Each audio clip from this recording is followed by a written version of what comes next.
What was it that made you say yes to this project rather than any other? Well, I think it's very important that I've seen the world. You know, I've traveled, I've been to all different cultures and communities, and I've understood the problem. You know, a lot of people call me a nerd because I love news and I love information. And I understand the problem that we have with so many people that are hungry in our world, but not just in the undeveloped countries, but also the developed countries. So I thought this was an issue that we're all going to have to deal with sooner or later. Are you more optimistic today, or the more you learn, are you more pessimistic? Well, I would say I'm definitely more aware, and I wouldn't say pessimistic, but frustrated. Because even people that are hungry in poorer countries, that affects people in wealthy countries. We have to understand that everyone that's hungry affects us all, and that's the frustration. I see, yes. And of course, you're a great supporter of the 1 billion project and so on. That really is a startling way of dramatising the problem, isn't it? The 1 billion plan, the 1 billion campaign. Yeah, exactly, and I have my whistle to continue to blow about it. But it is so important to understand that we have so many people that are hungry in this world. And if we put a number to it, 1 billion, then all of a sudden people start to say, wow, I didn't realize it's that percentage of our world. And it's growing. And it's growing because of so many issues outside of just poverty, but it's also the economies in different areas. And it's also the environment. And these are issues that are affecting people. And right now, it's snowing in New Jersey, where I'm from. And when I grew up, the weather wasn't like this. So I don't know if it's just a difference, but we have to deal with all of these changes. And right now, we probably have almost double the amount of people that we had when I just grew up in the 70s. And when you raise the whistle, blow the whistle to make people concentrate, what's the one most important fact or one most important point that you can make to them? Just because. Well, the biggest thing is that just because it isn't you and it isn't in your household doesn't mean it doesn't affect you. Because eventually, if we have hunger, then people, like you mentioned early in the opening, you're going to have people migrating to different places. It is also a security risk issue, because people are going to go where food and water is. So all of a sudden, that may affect you. If it doesn't hurt you now, they may be in your backyard later. Thank you very much. At that point, we're going to bring in 3 colleagues, 3 experts here in the studio to continue the conversation. Gordon Conway, the former chief scientist for the British government's International Development Department, who's done an enormous amount of research into this issue. Next to him is Duncan Green from Oxfam, and also with me is Matt Ridley, an author who, it's fair to say, is a bit of a food crisis skeptic.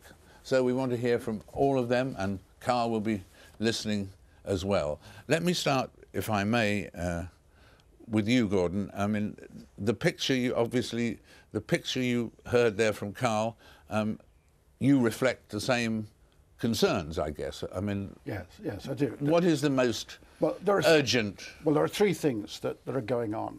One is these food price spikes.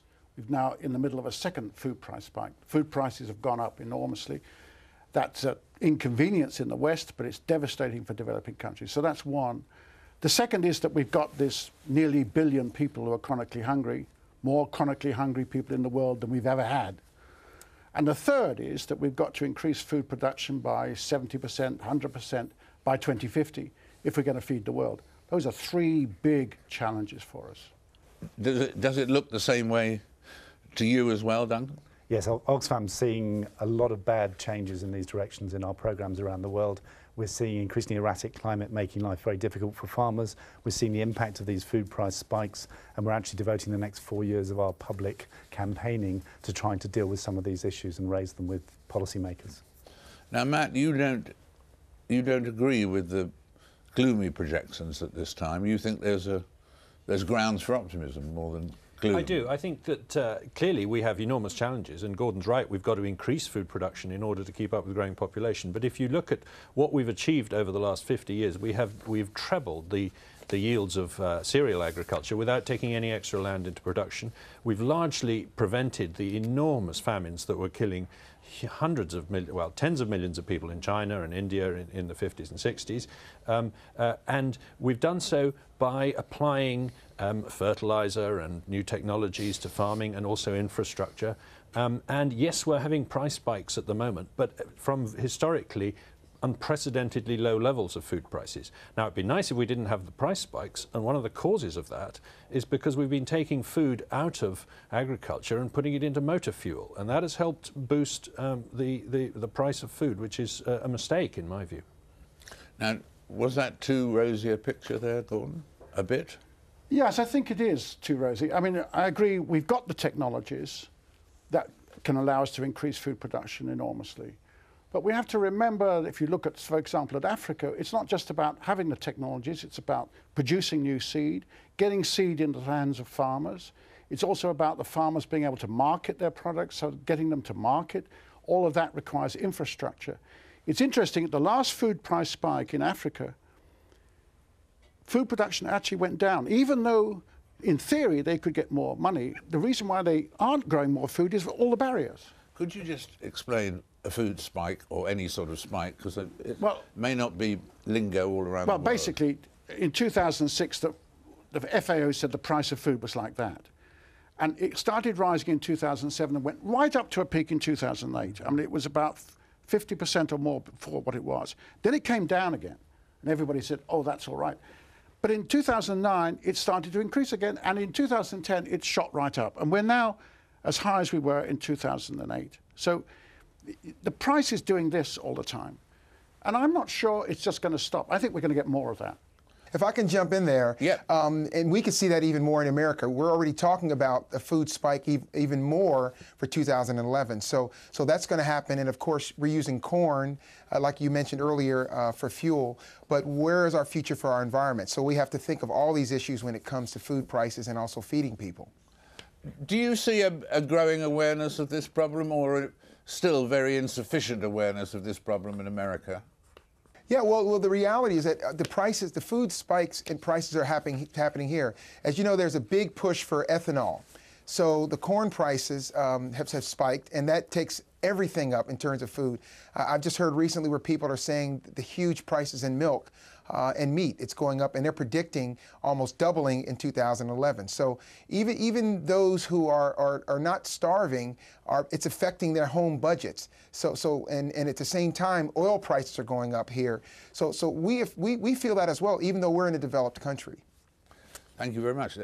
Matt, the question of food prices going high and so on, from what you touched on just now, doesn't worry you as much as it worries some, because there's a past precedent that was worse than today, is it? Yes, we've had food price spikes before, and what they tend to do is they tend to produce more plantings. I mean, people go out and increase their acreage. This is happening in Europe this winter. People are looking at the wheat price and saying, I'm going to plant more, etc.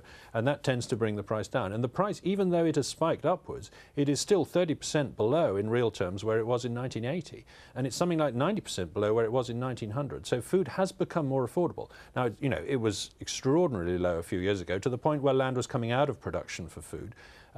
And the things we can do, for example, you know, in Europe we have trade barriers against food from Africa. You know, a lot of cereals encounter tariff barriers if they try and export to Europe. Just getting rid of simple things like that would improve the productivity of the world. But then there's high-tech solutions coming down the pike behind that. Some of the GM technologies for dealing with drought and other things are going to increase the productivity of crops quite markedly.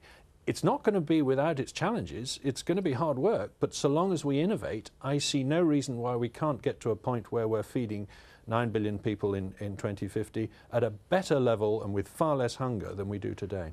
Yeah, I noticed there, Gordon, you wanted to come in there. I mean, but do you see it as much of a optimistic side looking back at the figures, or do you feel that rather than talking, as you did there, Matt, about challenges, that it's a more awesome word today and should be crises or something like that?